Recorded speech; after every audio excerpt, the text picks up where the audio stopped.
Well,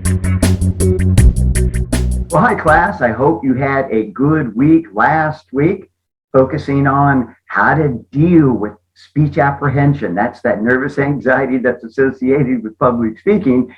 And for a lot of you, that was a really important module because I would say at least half of you had as one of your goals how to control the nervous anxiety when it comes to public speaking.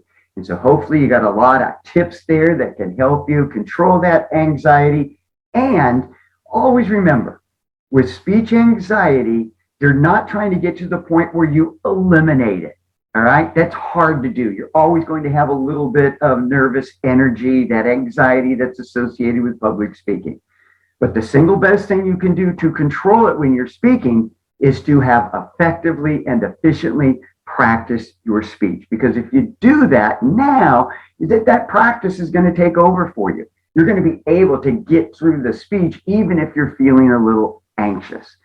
And one thing, I think we do a pretty good job in this class in terms of teaching it online as far as emulating the important skills that you need to learn when it comes to public speaking. But the one thing we can't do in a class like this, where you're all speaking online, you're really speaking alone in your room, your car, wherever you're at work, wherever you're recording the speech.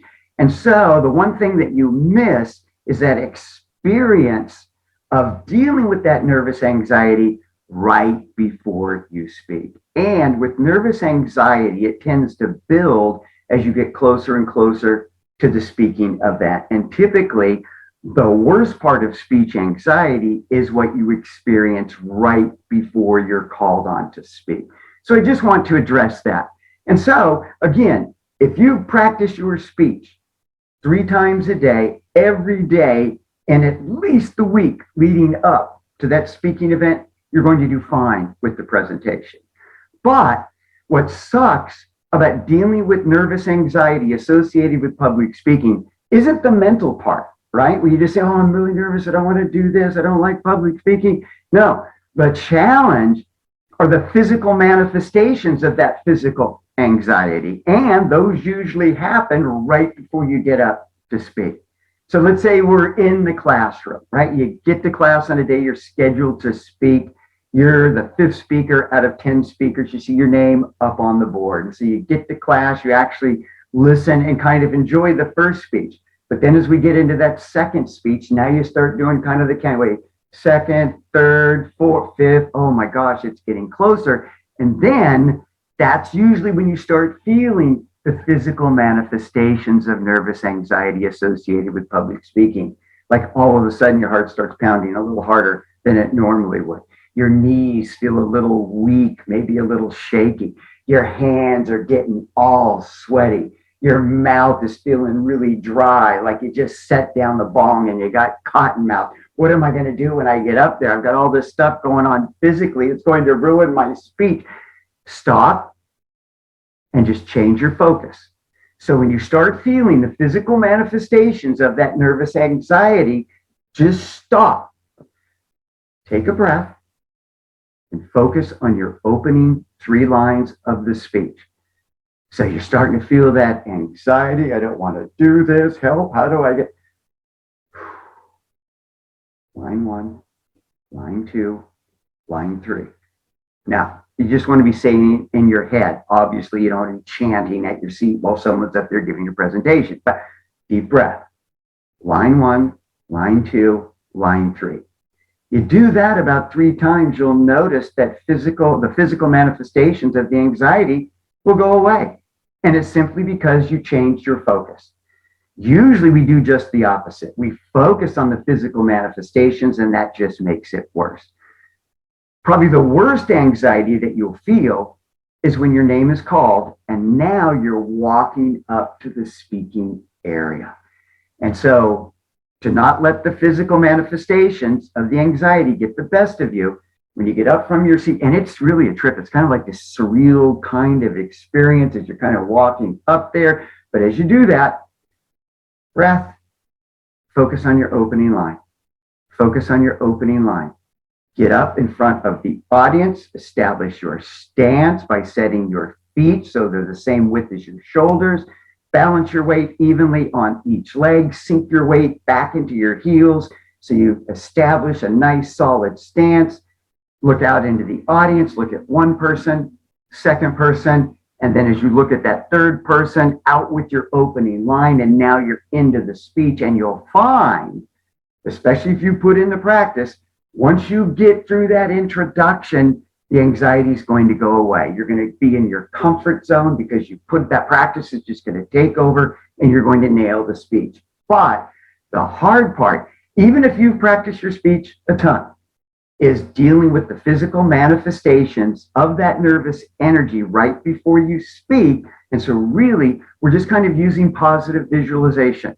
We're taking a breath. And then too, it can really help as you say your opening line, second line, third line, even imagine yourself up in front of the audience and see yourself getting off to a great dynamic start. You do that, that's the best way to control the physical manifestations of that anxiety right before you speak. Look, I still get nervous when I speak in public. And one of the reasons why is a lot of times wherever I'm speaking, they know I teach public speaking. They know that I coach speech and debate teams, so their expectations are a little bit higher. Well, that makes it a little more nerve-wracking. Like, I cannot suck. I've got to make sure I'm on my A game. And so what I'm teaching you in terms of dealing with the speech anxiety, it's exactly what I do. And let's say I'm getting ready to be called on to speak. My heart's beating out of my chest. My mouth gets so dry. Line one, line two, line three, line one, line two, line three. Best way to control that anxiety. Get up there, nail your speech. And the key with dealing with that nervous anxiety is at the end of the speech, you're the only one who knows that you were nervous. Okay, this week we're going to focus on audience analysis, another real important part of public speaking, because studies show the better you know the audience, the more familiar you are with the audience, the more comfortable you're going to feel when you are speaking.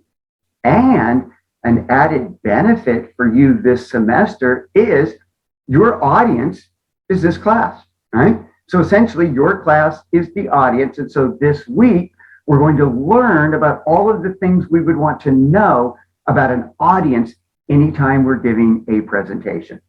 And some of the things are really obvious, right? Like gender, age, and it's important to know these things because gender and age, well, that can affect the topic that you will select for the presentation. It could even affect kind of the phrases and the word choices that you make in the presentation. So the more you know about your audience, the better you can tailor your speech to that specific audience. And remember, the goal with giving a speech is to increase the degree of shared meaning. And so really the effectiveness of the presentation is based on how well the audience takes in the information that you present. And if you do your homework about that audience, that makes it easier to accomplish that goal anytime that you're speaking. So things like age, gender, race, religion, ethnicity, political affiliations, economic background, all of those things are important when it comes to audience analysis. And you're going to find that this week, some of those are way easier than others. Like for gender and age for this class, I mean, you just have to kind of go through the introductory videos again, just real quick. I mean, that's pretty easy to figure out the gender and the age of the audience. And it's going to be pretty split, right? And so a lot of times when you're getting audience analysis, especially the harder stuff to find out, like religious affiliations, political affiliations, sometimes it's just the absence of having any specific information that then tells you, okay, I just got to keep my information kind of wide. I don't want to like focus on one group or over another because I'm not sure what camp everybody is in the audience. So we'll just keep the information a little more general. So if you can't find that information, that's still useful information because that can guide you as far as what you talk about, what you may not want to talk about. For me, and I do a lot of speaking for fundraising, I always want to do my homework to find out everything I can about the economic background, like how much money do these people make, so I can come up with reasonable targets when it comes to the funds that I'd like to raise from a particular group. So audience analysis too can really help you if you're focusing on a specific message to a specific group. Let's say that I've been asked to talk about critical race theory to a group of conservatives. Okay, well, I'm going to know that probably most people are going to be against critical race theory, so I have to keep that in mind as I'm doing my presentation, because good speakers never want to alienate their audience members. And that doesn't mean that you can't challenge them, you can't present a point that might be different, a different view than they have on the particular point. But that means if I know most of them will be against that point, I've got to really work hard to find some kind of common ground with the audience before I even make that point. So audience analysis, real important, and even more important if you know you're speaking to a specific audience on a specific issue. So when it comes to audience analysis, you're really just trying to find as much information as you can about the audience. Now, you guys, for this class, it's way easier because you essentially have a 3 to 4 minute video of everybody in the audience. That would never happen if you're doing just a regular speech at a particular event, right? You're not giving a speech at a wedding as the best man and you want to do a audience analysis survey on everyone there. But it's still important that the better you know your audience, the easier it will be to engage and relay information to the audience. And so just do your best on the audience analysis exercise that you'll be submitting at the end of the week. Try to find all the specific information you can. You'll submit that. And some of the information will be hard to find. Just do the very best job you can in getting that information together. And then don't put that away somewhere. You want to then use the audience analysis, because next week we get into delivery. Then we start into 3 of the big speeches for the semester: the critic speech, the informative speech, and the persuasive speech. You get to select the topic for each of those speeches. And a real important aspect of topic selection is audience analysis. Anytime you're selecting a topic for a presentation, you want to think about who am I speaking to and what do I think they'll like about the particular topic? How does this topic relate to them? And when you're coming up with topics, always try to come up with a list instead of just trying to find the best topic. And then you'll use that audience analysis to help select the best topic from a list of topics. All right? Okay, keep working hard. You guys are doing great. I'm getting ready to start through another batch of papers, so I should have those done by the end of the week. You guys are doing a good job. Keep it up. We'll see you next week.